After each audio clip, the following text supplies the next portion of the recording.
Hello and welcome to our psychology video lecture. I believe this is video lecture, what are we at, number 3? Um, Glad you're here. A couple things want to mention. If you are watching this video lecture, and hopefully all of you are, make sure that when the video lecture is done, there'll be instructions about something you need to do to post comment. Need to make sure that you post your comment because that is basically that's your attendance for the video lecture, and also to add a little extra incentive, the comment, at least the one connected to this video lecture, will be worth 5 points. So make sure you post your comment. If you have not posted comments or followed the comment instructions on any of the previous 2 video lectures, make sure you go back and do that so that I can give you credit for attending the video lecture. Critical thinking. An important topic to talk about, especially now. We've talked about the history of psychology. We've talked about research. I'm not going to go back over and do an exhaustive review right now, though don't forget we'll have a test coming up soon. We'll have that test study sheet for you in class on Friday. As we're talking about research and conclusions that people draw because of their scientific method, their observation, their hypothesis, the research that they do, we want to think critically about it. A good example would be, you remember the example I gave when it came to correlation, when one variable changes in accordance with another.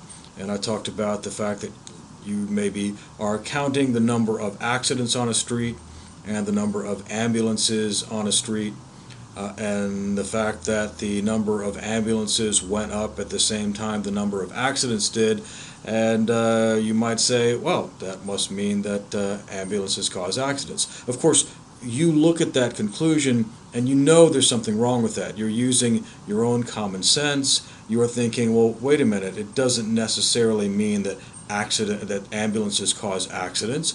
Could it mean that accidents create more ambulances? That's critical thinking. Don't take the conclusions at face value. Don't take my word for it. Don't take the researcher's word for it. Don't necessarily look at the data and say that's the only thing, that's the only explanation possible. Critical thinking means to use your own tools of looking at things in different ways and thinking of other possible explanations. Be your own person. And critical thinking is important not just in psychology, but it's important pretty much in all aspects of everyday life. So first we're going to talk about critical thinking in general. What do critical thinkers do? And it doesn't mean that they're always criticizing everything, though critical thinking can involve criticism. Critical thinkers grasp the deeper meaning of ideas. They question assumptions, and they decide for themselves what to believe or do. You don't take people's word for things. You want to understand yourself. And that includes you not necessarily taking my word for things. You should be questioning what I tell you. And if I can't answer your question, then maybe I need to do some critical thinking and take another look at my assumptions. Critical thinkers also maintain a sense of humility about what they know and what they don't know. And that means knowing that I don't know everything. I'm not talking to you with this vast, inexhaustible supply of knowledge about psychology with my personal assumption that I have the answers to everything. I don't have the answers to most things. I'd like to think I'm good at looking for answers, but I certainly don't know everything, and I hope there will be times during this class where you ask me questions and I can't answer them. And then what we'll try to do is figure out the answers together. So critical thinkers don't think that they know everything. In fact, they understand that there are things that they don't know, and they're looking for ways to improve their knowledge base.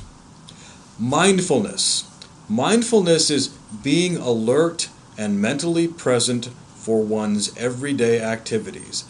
Essentially, mindfulness means you're not just going through the motions. Mindfulness means your radar is always up.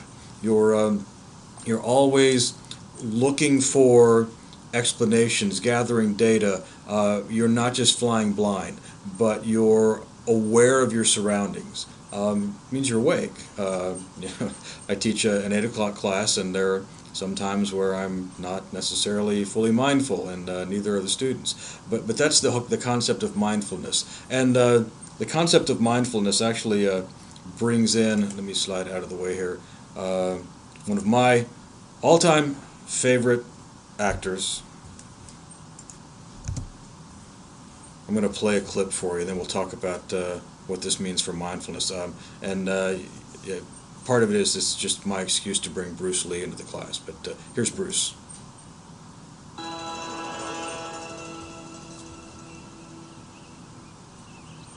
Teacher? I see your talents have gone beyond the mere physical level. Your skills are now at the point of spiritual insight. I have several questions. What is the highest technique you hope to achieve? We have no technique. Very good. What are your thoughts when facing an opponent? There is no opponent. And why is that? Because the word I does not exist. So, continue. A good fight should be like a small play, but played seriously. A good martial artist does not become tense, but ready. Not thinking, yet not dreaming. Ready for whatever may come. When the opponent expands, I contract. When it contracts, I expand. When there is an opportunity, I do not hit. It hits all by itself. So I don't know if the audio was loud enough there. It might be just a little too soft for you to hear that. So just in case, there we go. You had trouble hearing what Bruce had to say. He was talking about really his philosophy of mindfulness, and in Bruce Lee's philosophy of mindfulness in martial arts, it was a matter of not thinking, but not thinking, probably not overthinking what's going on, just being aware of your surroundings. And if you've ever watched a video of Bruce Lee fight, you can see that the way that he moves with his opponent, he's not really thinking about what he's doing. It's almost like he's letting his brain and all the input. It's like dance and ballet. It's really quite amazing to watch. But that sense of, he doesn't have to sit there and think, I'm going to hit this person. It just happens, means that he's opening himself up with the total awareness of what's going on around him. I know this starts to sound a little zen and spiritual, and maybe it is, but that's the sense of mindfulness in general that we're talking about.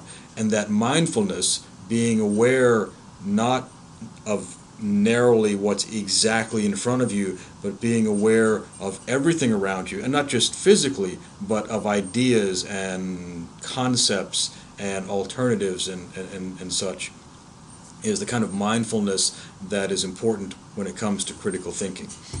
All right, so let me move myself out of the way, and we'll move on. So mindfulness includes open-mindedness, being receptive to other ways of looking things. Remember that whole concept that I am humble about what I don't know, meaning I'm open to looking at things from other perspectives, from the perspective of other people. Creative thinking is part of critical thinking. Divergent thinking means there are many solutions to the same problem. Just because I come up with one solution to a problem doesn't mean that there might not be other solutions to that same problem. The very overused phrase, thinking outside of the box, is essentially what this means. thinking about the fact that there are other ways to do things. And then convergent thinking means coming up with the single best solution to the problem. I may come up with a solution to a problem through my research, but is it the best solution? Are there other solutions that could be better? Creative thinkers are also, and I think you'll appreciate this, they have flexibility and they are playful in their thinking.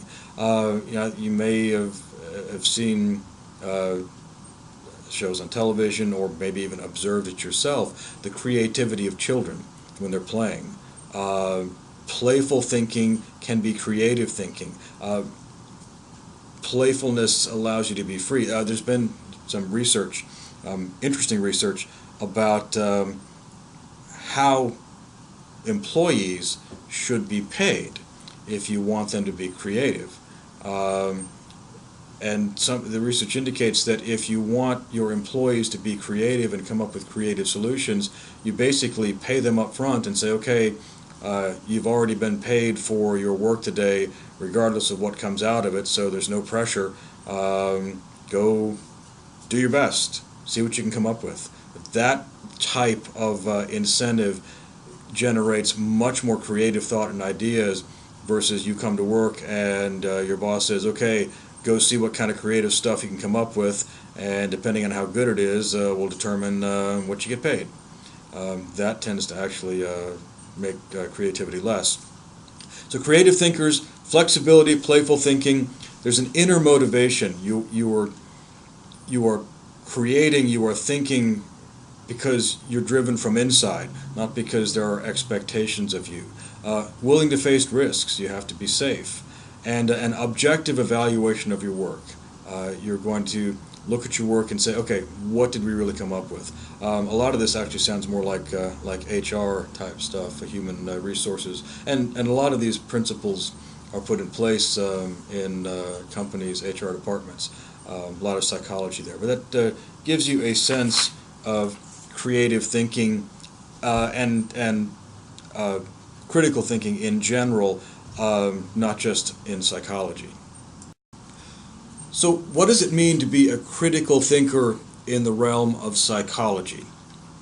Critical thinking in psychology means, among other things, you understand the difference between an inference and an observation.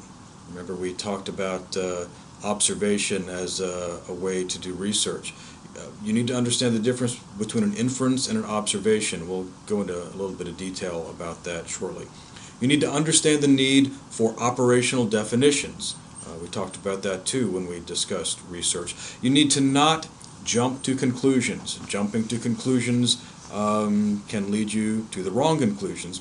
And avoid oversimplifying and overgeneralization. And we'll explain that a little bit more in detail here shortly. So I want to do a couple of critical thinking exercises. And just so you know, these are not my critical thinking exercises. I did not develop these. They're excellent. These were developed by Matthew Westra at Metropolitan Community College in Kansas City. And there's the link if you want to go check them out for yourselves. But we're going to do a couple of things to help reinforce this concept of critical thinking. And the first one involves observation and inference. And you remember a little bit a while back when we talked about the difference between observing a behavior and a mental process which can't be observed.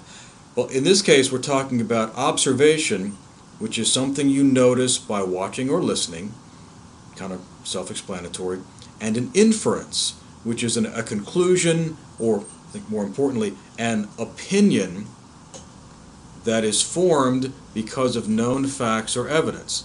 Now, keep in mind, this opinion may be formed because of known facts or evidence, but it is still an opinion. It is not a fact. It's an inference. Things you observe are facts. It's not opinion. It's something that actually happened. So what I want you to do is take a sheet of paper out and number it 1 through 10. And then for each of the following statements, I want you to list whether it is an observation or an inference. You can just put an O or an I.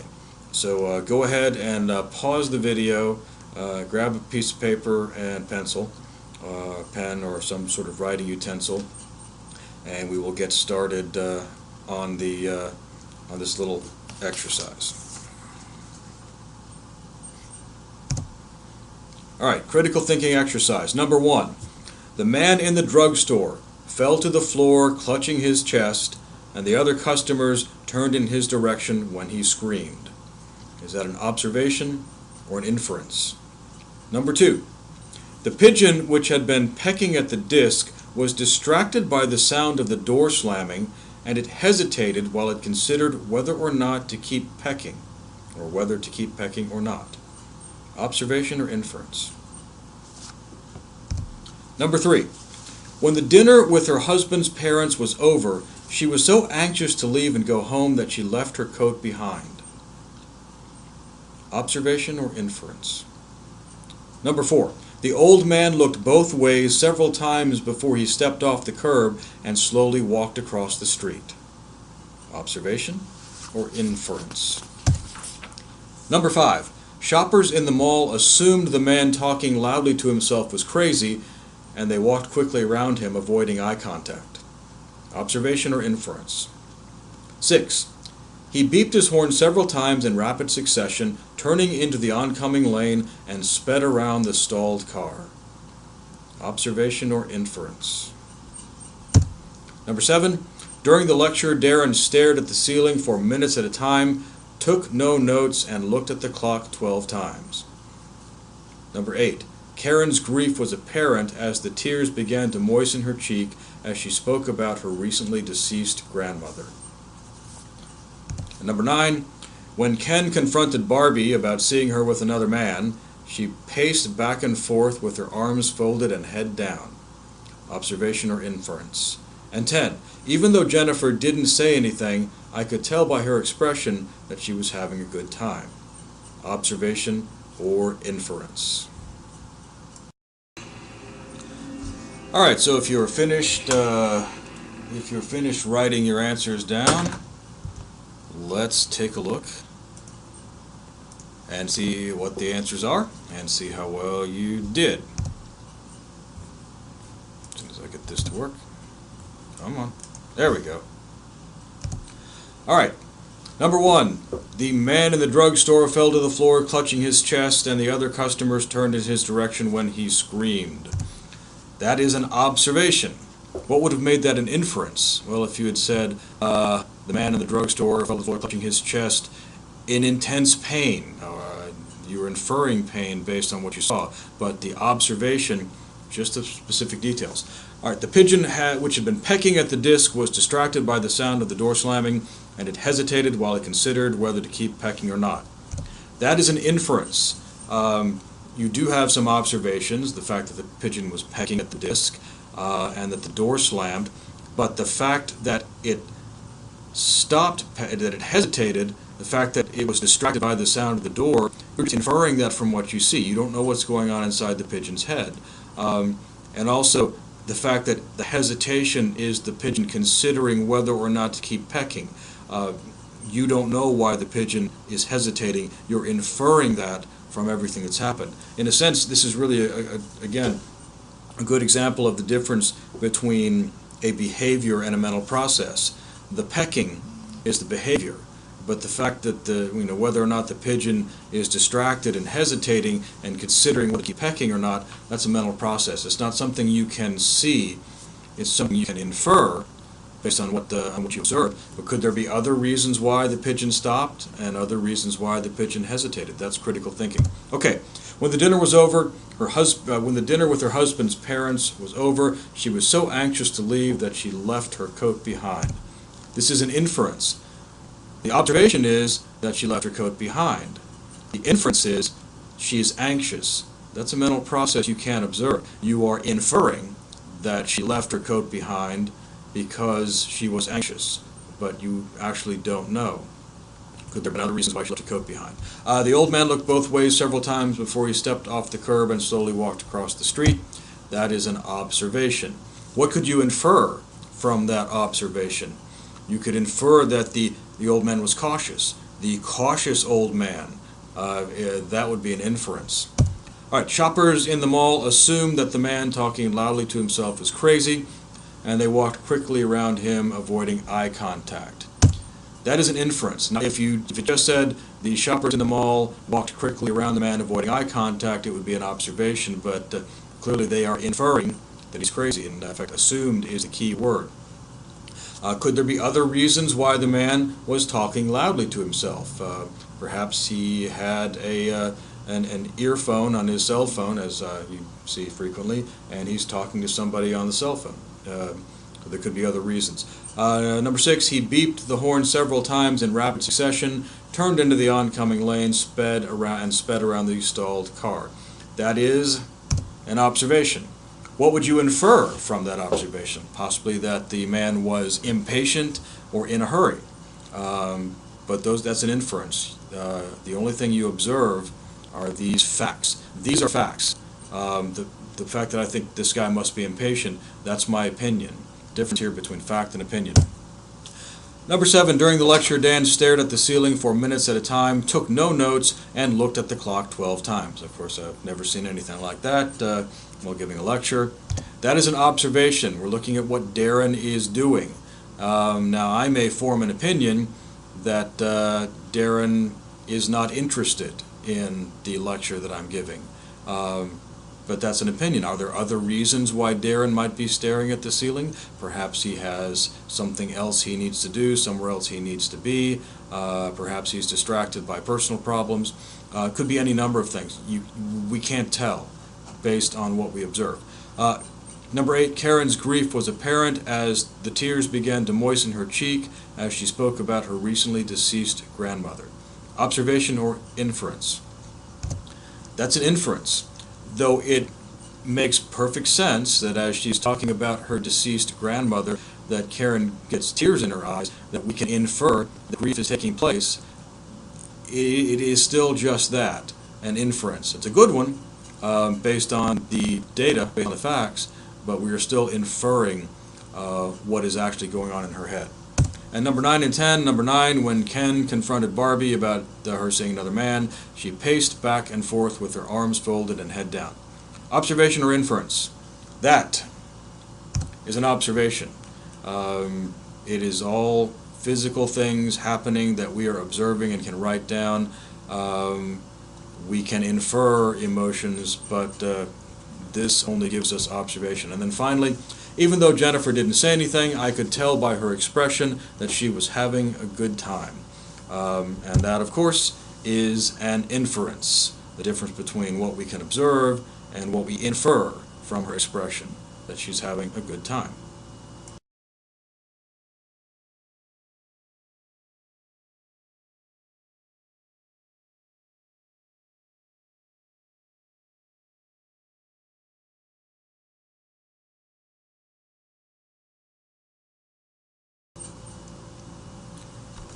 All right, so how'd you do? Did you get them all right? Get most of them right? Hopefully, if you've been thinking about our past discussion about the difference between a behavior and a mental process, it was not a far leap to figure out the difference between an observation and an inference. Similar concepts there. But I think at this point, what we're talking about. All right, you don't have to write any more stuff down. We're going to do some other exercises, but we're just going to talk through these. Another really important aspect of critical thinking is the operational definition. And in talking about research in the scientific method, we talked about the importance of having an operational definition, and that can make it really difficult in talking to somebody about their conclusions or their hypothesis or what they believe to be true if you're not defining words the same way. We're going to look at some statements and figure out which words in these statements or phrases need to be operationally defined. So here we go. A, memory improves with regular exercise. B, proper nutrition aids alertness in the classroom.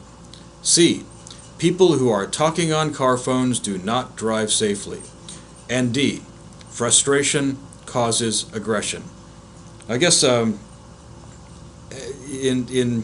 the first place, we ought to talk about what are these? Are these observations or inferences? Can you observe the fact that memory improves with regular exercise or proper nutrition aiding alertness? Perhaps you can with the right experiment. But if you're going to observe these things, you need operational definitions. Now, for example, in A, we need to define what we mean by memory improvement. Because if we're disagreeing about what it means to have an improved memory, we can't evaluate and determine whether or not this statement is true. We also need to define what regular exercise is. Does memory improve if you exercise once a month? That's regular. But is that enough to really determine if it's having an effect on your memory? So we need to define regular exercise. Maybe it's 30 minutes a day, 4 days a week. B, we need to define what proper nutrition is. We need to define what alertness means. How do we measure alertness in the classroom? A number of times your head drops. Do we give you a questionnaire, a reaction test? In C, we need to define what we mean by talking on car phones. Do we mean holding the phone up to your ear and talking? Do we mean talking by a hands-free device? And what do we mean by not driving safely? Because what I may say is not safe might be different than you. I might say that driving 2 miles an hour below the speed limit is not safe. You may define it by saying crossing the center line more than once every minute isn't safe. But regardless, if we're going to determine whether or not it's true that the statement, this statement is true, people who are talking on their car phones do not drive safely, we need to agree on what these things, what the operational definition of talking on car phones and safely are. And then frustration causes aggression. We need to define frustration. How are we going to define that in our experiment? How are we going to define aggression? This one, lack of sleep impairs one's judgment. People in love perceive each other more positively than others perceive them. And G, participating in team sports builds character. So let's just pause, and I want you to look at those three statements and think to yourself, under lack of sleep impairs one's judgment, what terms need to be operationally defined? Or F, look and see what terms would you identify in that one that would need to be defined to be able to figure out whether or not this thing is true. And then G, what are we going to have to define in G? All right, let's look. Sleep, we certainly need to determine what we mean by sleep, how much, or maybe actually that would be better to define what we mean by lack of sleep. How little sleep is defined as a lack. How are we going to define judgment? How are we going to test that? How do you define love? What does more positively mean? How can we measure that, whether somebody perceives somebody more positively? And then G, what does it mean to participate in team sports? Does it mean to actually play? Does it mean to be the water boy, be on the sidelines, be a cheerleader, be a coach? What's the definition of team sport? Is football the same as the chess team or the debate team? Are they sports? We need to define that. And how do we define character? Because if we don't know what character is, how can we tell whether you have built it or not? So again, example of critical thinking and the need for operational definitions. So moving on, and if I sound like I've done before or do anything, it's because this is the third time I've tried to do this last segment. I record these video lectures a piece at a time, and I've already done this last one twice, and for some reason my software refuses to record it. So this will actually, I will probably do this segment better than any others because I've had a lot of practice. We will see. All right, we've talked about operational definitions, and then finally, the last section of this lecture before we go to your another exercise that you're going to do is avoiding fallacies. Fallacies are arguments that actually are not logical. They might sound good, but they're really not based in fact. One fallacy is the appeal to ignorance. That's the argument that something is true, must be true because you can't prove it false, or the opposite, that something must be false because there's no way you can, because you can't prove it true. An example of that would be to say, no one has been able to prove that animals dream, therefore animals must not dream. If you can't prove that animals dream, then animals don't have dreams. And obviously you can see why that doesn't make sense. The simple fact that you can't prove something is true doesn't necessarily mean it's not true. It just means you haven't come up with a way to prove it one way or the other. It's something that we don't know. We talked earlier about being humble about the things that we know and the things we don't know. So an appeal to ignorance. Ignorance does not prove anything. It just proves what we don't know yet.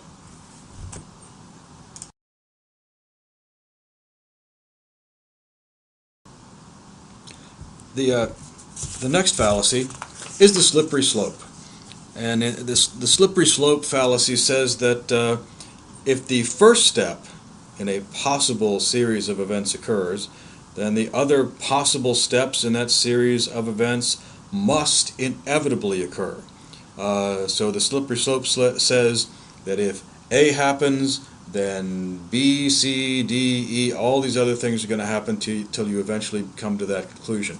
And an example, and I'm not taking a position on marijuana, but an example that you've probably heard is that if somebody uses an illegal drug, and it's illegal here, it's not illegal everywhere, but if somebody uses a drug like marijuana, they'll eventually become a heroin addict. And the slippery slope that occurs in that argument is that if you use marijuana, you'll eventually become tired of that drug. It won't be strong enough, and so you move to something else and something else and something else, and then eventually you'll end up addicted to heroin. Now, has that happened? Absolutely, yes, it has.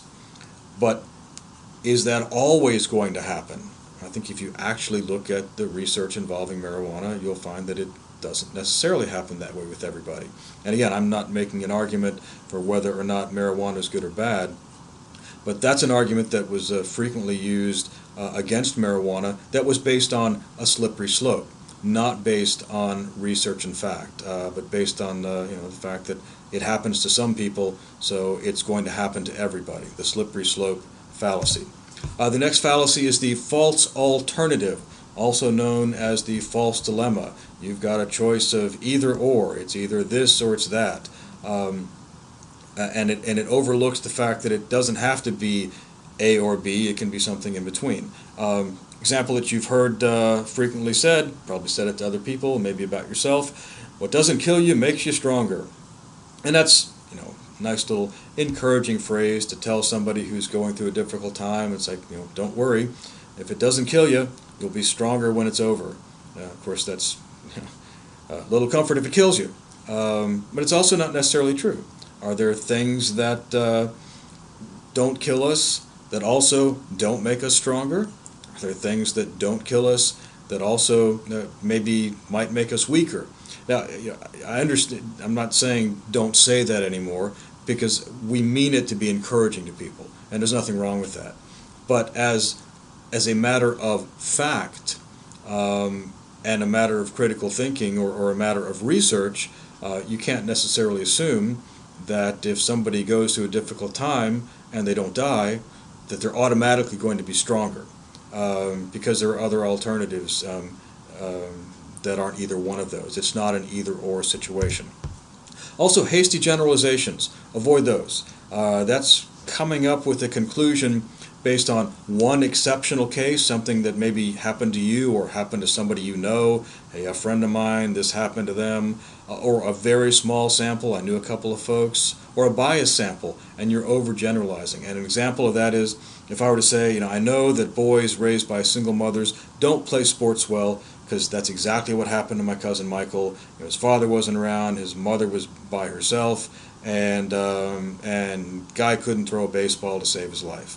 Well, maybe he couldn't, but was that caused by his mother being single and him not having a father in his life? Was that why he didn't play sports well? Of Could there be other reasons? Could it be that his interests, maybe he got interested in music early on?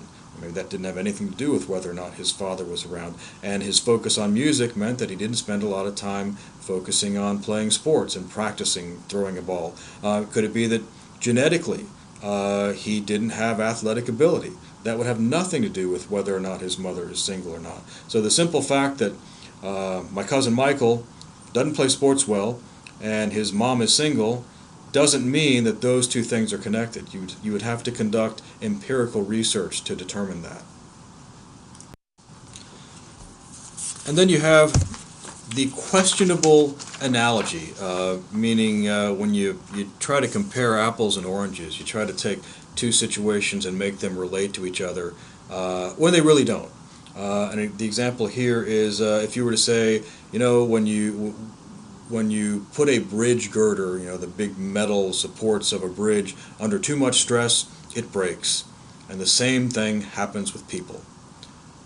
Now, it makes a nice little statement if you're giving a speech, but is that really true?